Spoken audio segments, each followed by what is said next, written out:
भगवान को प्रसन्न करने के लिए जिस व्रत का उपदेश वो मैं तुम्हें बता रहा हूं। ये फागुन के शुक्ल पक्ष में 12 दिन तक केवल दूध पीकर किया जाता है,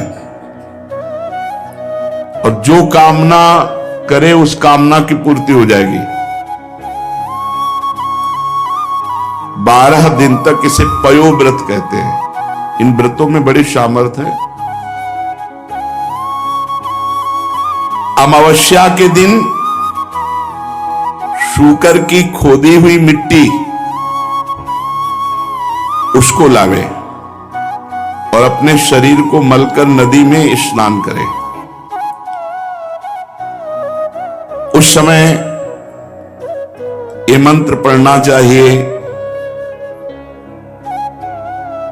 त्वं देव्यादि वराहेण रसाया स्थानमिच्छता उद्धृता से नमस्तुभ्यम पापमानम में प्रणाशय। संस्कृत ना आवे तो हिंदी से, हे देवी, प्राणियों की स्थान देने की इच्छा से वारा भगवान ने रसातल से तुम्हारा उद्धार किया था। हे पृथ्वी देवी, तुम्हें नमस्कार है, तुम मेरे पापों को नष्ट कर दो। ऐसा कहते हुए और सुअर की खोदी हुई मिट्टी से पूरे शरीर को मलकर फिर नदी में स्नान करें। इसके बाद अपने नित्य नैमित्तिक नियमों को पूरा करके एकाग्रचित्त से मूर्ति, वेदी, सूर्य, जल, अग्नि और गुरुदेव रूप से भगवान की पूजा करें। फिर प्रार्थना करें, प्रभु आप सर्वशक्तिमान हैं, अंतर्यामी और सबके आराधनीय हैं। समस्त प्राणी आप में और आप समस्त प्राणियों में निवास करते हैं, इसी से आपको वासुदेव कहते हैं। आप समस्त चराचर जगत और उसके कारण के भी साक्षी हैं। हे भगवान वासुदेव, मैं आपको नमस्कार करती हूं। भगवान को नमस्कार करके भगवान की स्तुति करे कि आप सबके प्राण हैं, आप इस जगत के स्वरूप हैं, आप योग हैं, योग के कारण हैं, आदिदेव हैं, पीतांबरधारी केशव। मैं आपकी स्तुति करती हूं, आपके चरण रज की उपासना करती हूं, आपकी कृपा लालसा प्राप्त करने के लिए। फिर गंध माला आदि से भगवान का पूजन करे और दूध से भगवान की मूर्ति का स्नान करावे। इसके बाद वस्त्र, यज्ञोपवीत, आभूषण, जो व्यवस्था है, द्वादशाक्षर मंत्र से भगवान का पूजन करे और दूध में पकाए हुए घी और गुड़ और साली के चावल से द्वादशाक्षर मंत्र से हवन करे।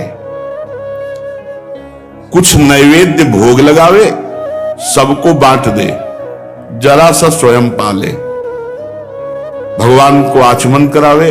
फिर तांबूल पान का बीड़ा और 108 बार द्वादशाक्षर मंत्र का जप करे। फिर 4 प्रदक्षिणा दे और भूमि पर लौटकर साष्टांग दंडवत प्रणाम करे। निर्माल्य को सिर पर लगावे और वो जो खीर बनावे रोज कम से कम 2 ब्राह्मणों को पवावे, उनको दक्षिणा दे, सत्कार करे। ब्रह्मचर्य से रहे, प्रातः काल स्नान करके दूसरे दिन फिर ऐसी पूजा करे। फिर भगवान को वैसे दुग्ध स्नान, फिर वैसे 2 ब्राह्मणों को। 12 दिन तक ऐसे ही ब्रह्मचर्य रहकर वो स्वयं केवल दूध पिए, पयोव्रत कहते हैं, और भगवान की ऐसे आराधना करे, जो चाहेगा वो प्राप्त हो जाएगा।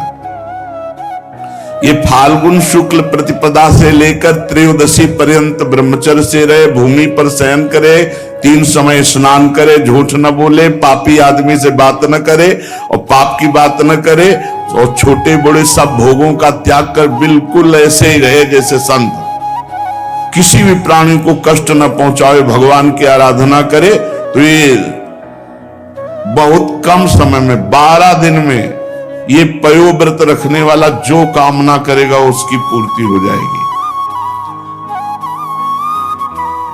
अत्यंत एकाग्रचित होकर के इसकी आराधना करना चाहिए। पयोव्रत इसका नाम पयोव्रत है। ब्रह्मा जी ने मुझे बताया था, मैंने तुम्हें बता दिया।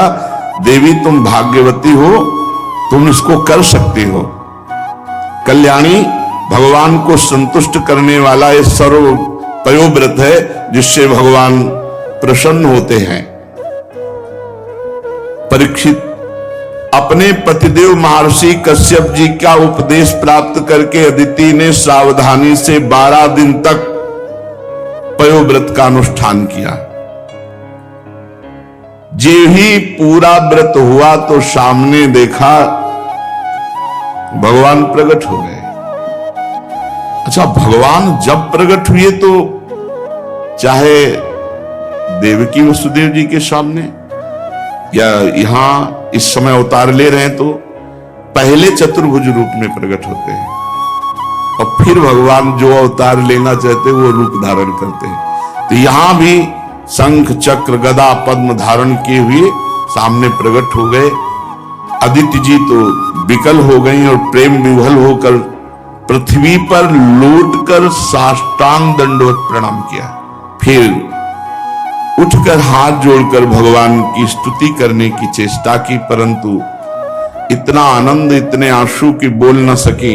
सारा शरीर पुलकित हो गया और आनंद उल्लास के साथ कंपायमान शरीर चुपचाप खड़ी है।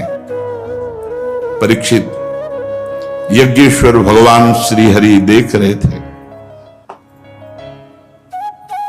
माता अदिति धीरे धीरे साहस करती कि भगवान का कुछ स्तवन करें, पर स्थिति इतनी प्रेम विकल है।